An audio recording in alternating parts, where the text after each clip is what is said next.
Bonjour, je suis Laurent Bergeau, chef du département des ressources documentaires du Centre des Monuments Nationaux. C'est un département qui s'occupe, comme son nom l'indique, de la documentation de l'établissement, à la fois la documentation photographique via le pôle image et aussi toute la documentation ouvrages, périodiques, littérature grise, etc. via le pôle bibliothèque documentation.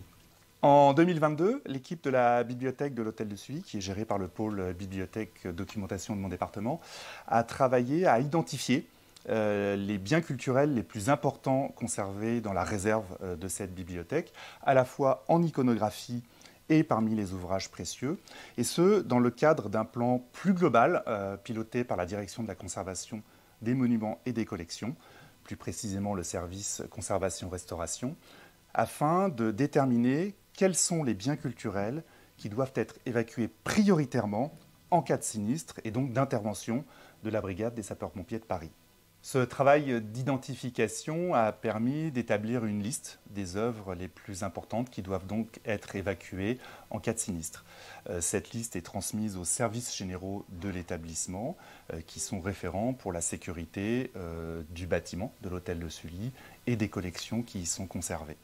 Muni de cette liste, donc, on a commencé à rassembler les biens culturels de la réserve de la bibliothèque pour les regrouper dans des boîtes de conservation. Et ensuite, on a identifié ces boîtes de conservation à l'aide de stickers rétro-réfléchissants qui prennent la forme d'un bouclier bleu, tout simplement, puisque cette action d'identification pour la protection du patrimoine en cas de sinistre, elle est menée dans le cadre d'un accord plus global qui est la participation du CMN au programme du bouclier bleu. Le bouclier bleu, c'est une association française qui regroupe des professionnels de la conservation, de la restauration, qui se charge de mettre en œuvre un programme de préservation du patrimoine national en cas de sinistre. Alors, ça peut être en cas de guerre, ce qu'on ne souhaite pas bien entendu, mais en cas d'incendie, en cas d'inondation par exemple. Le comité français du bouclier bleu, ou Bouclier bleu France,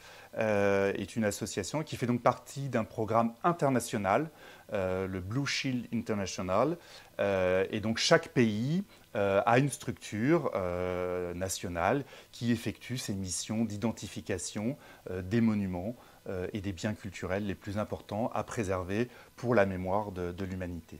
La sélection des biens culturels à évacuer s'est faite sur des critères assez simples finalement, qui sont l'unicité de chaque bien culturel. Typiquement, un dessin n'existe qu'en un seul exemplaire qui est conservé ici. Cette œuvre doit donc être évacuée prioritairement. Une estampe, par exemple, que l'on va trouver en de multiples exemplaires dans d'autres institutions, n'a pas à faire l'objet d'une évacuation du moins prioritaire, puisque nous avons défini deux priorités, priorité 1, priorité 2. Dans la première catégorie, on va trouver donc tous les dessins, qui sont des pièces uniques.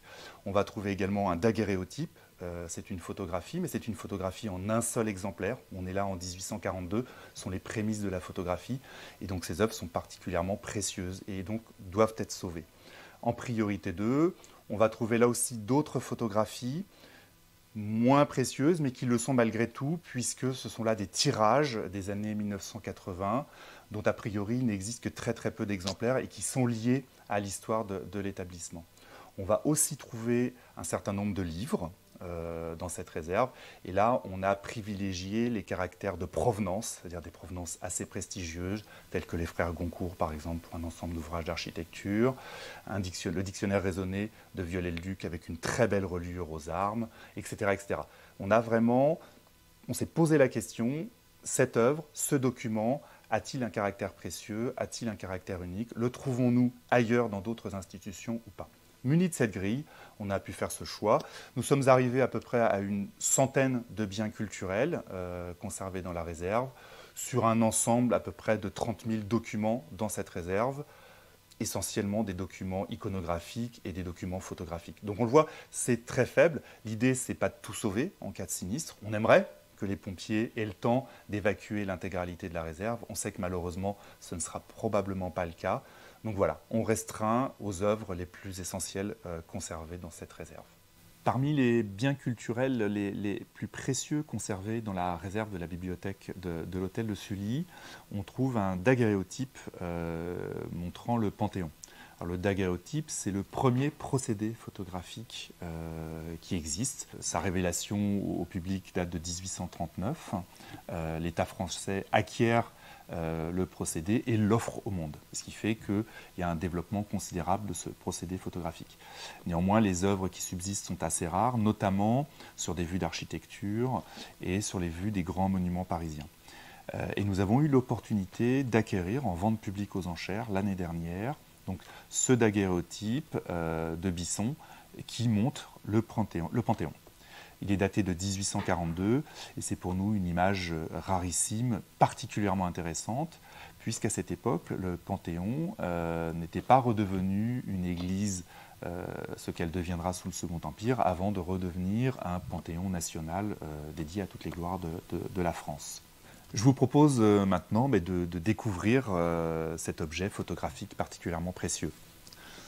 Donc, bien entendu, le daguerréotype, donc la plaque argentée est protégée par un verre, mais néanmoins, pour le manipuler, il est préférable de mettre des gants pour éviter tout contact de la peau et de la transpiration avec à la fois le verre, qui est ancien, et avec la partie papier qui est au dos du daguerréotype. Donc, je vous propose de vous montrer déjà la boîte et vous verrez que la boîte est identifiée donc avec ce fameux petit sticker rétro-réfléchissant qui représente un bouclier bleu. Donc, c'est-à-dire que là, les sapeurs-pompiers savent que cette boîte contient un bien culturel précieux qui doit être évacué prioritairement en cas de sinistre.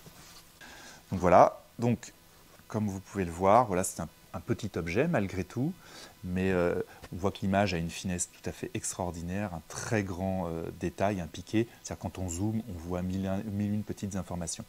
Le daguerréotype en lui-même est protégé par une vitre et il est scellé. Vous pouvez voir un montage pour éviter que la poussière ou que l'air ne pénètre à l'intérieur. Et c'est ce qui assure la grande stabilité aussi de cette image photographique, néanmoins très fragile, puisque si on enlève le verre et qu'on touche avec notre doigt le daguerréotype, il est tout de suite marqué et l'image s'efface.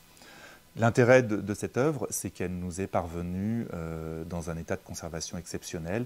C'est le verre d'origine, c'est le montage d'origine, et on peut voir même, on a au dos toujours la petite attache qui permettait de le suspendre au mur ou ailleurs.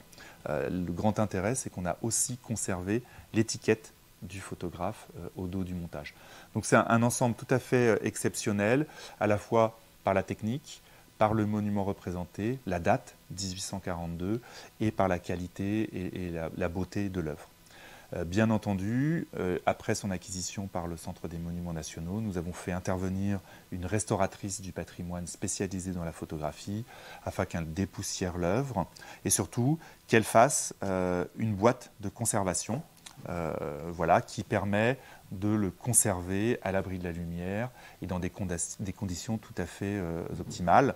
C'est une boîte en carton, en matériaux neutres, donc tout à fait adaptée à la conservation de documents photographiques et qui nous assure que l'œuvre est stable, ne bougera pas et est parfaitement préservée pour une durée indéterminée.